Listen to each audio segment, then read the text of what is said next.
to retirees, they went to survivors, and both flavors of disability. And in the Social Security world, there's two flavors of disability. There's the folks that have paid enough into the system to be just regular disability, and then there are the folks that haven't paid enough into the system, and so they're the SSI folks. So that $700 billion benefit payments went to all of those people.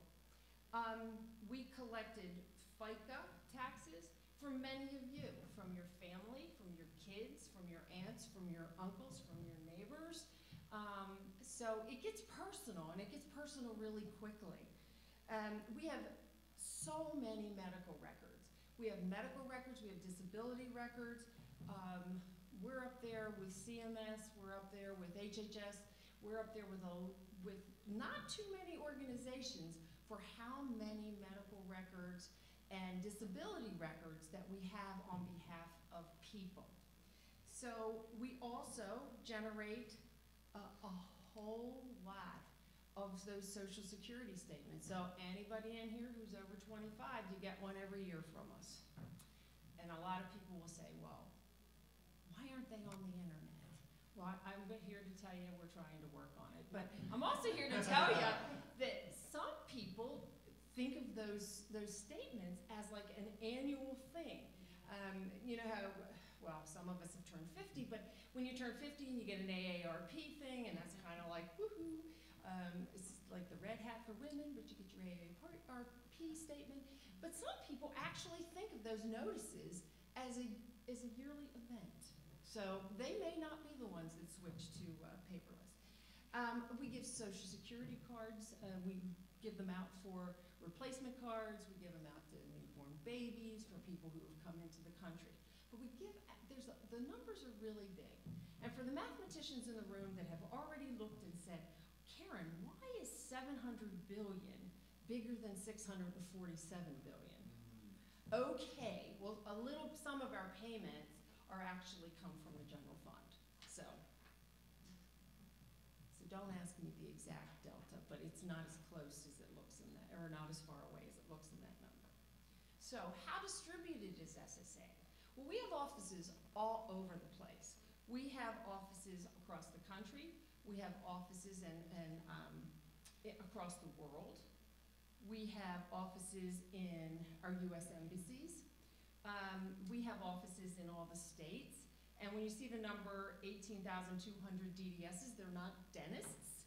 These are disability determination services, because I'm not sure whether you know this, but we take a disability claim, but the states actually are the ones that adjudicate the claims on our behalf.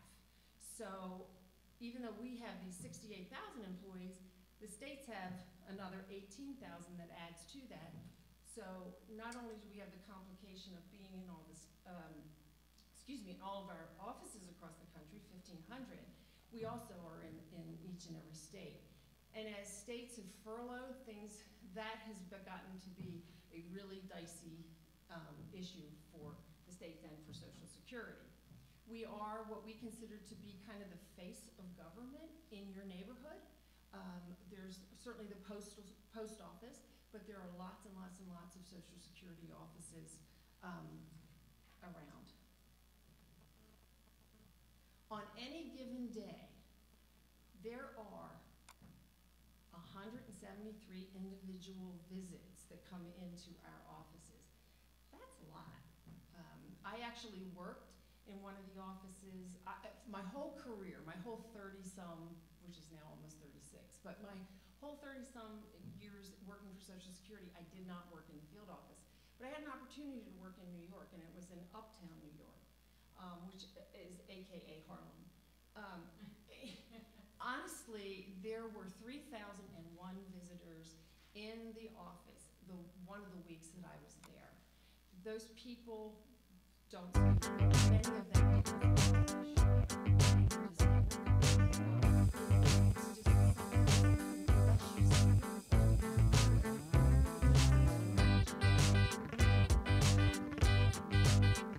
We have over 250,000 calls to our 800 numbers.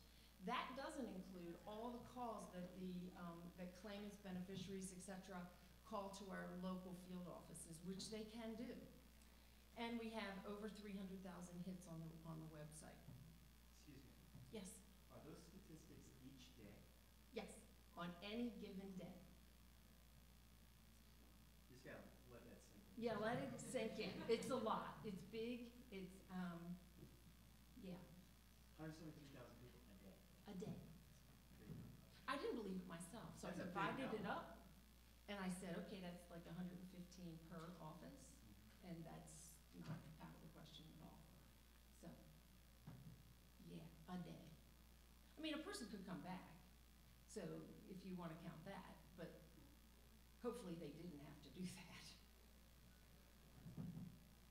So I think you can see that our future really depends on moving people to the web. It absolutely depends on moving people to the web. And to just say a little more about that, SSA just started, the baby boomers just started retiring. And of course, you've all heard of the wave. So there's a wave of the baby boomers. Well, the downturn in the economy has also caused a lot more activity for Social Security. People have been forced into retirement. That raises the workload for SSA. And also, in disability seems to increase in a downturned economy. The availability of jobs for people with disabilities seems to kind of decrease in that environment. So again, our future depends on getting people to the web. So this is the way I think of Social Security metaphorically. So I think of us as an insurance company with a heart. We are very large, we're very complex. I think I've kind of showed that to you guys. We really have to work in a consistent, repeatable, maintainable, and reliable way. Each office is expected to give the same service no matter where you are, no matter what channel you're giving the service in. All of it should be about the same. Every employee is expected to give about the same service. Hopefully, the service is good service, and usually we do quite well in surveys, but you know, we have to be secure. So this is my first chance of weaving in security. We respect that. The employees at Social Security have absolutely, security is woven into the fabric of our employees. We respect it, we protect it at all costs. So this is a very, very, very hard ship to turn when you want to innovate. So there are other challenges to innovating at Social Security. Some of the consequences of screwing up are extremely personal. They are a person losing their home. Could be a person falling under the poverty level. It could be a family where a kid doesn't get to go to college. It could be, you could lose medical data, and that could really mess up somebody's insurance. It could mess up somebody's job. So it's very, very, very personal. The Social Security Act is like this big. There are laws pointing in and out of it, and it's very complicated when we try to change things and make sure that we're still legal. We're also a trust fund organization, and I don't know how many of you are familiar with that, but the amount of money that we spend, by and large, comes out of the trust fund. So my salary comes out of the trust fund. Every computer we buy comes out of the trust fund. So by law, we have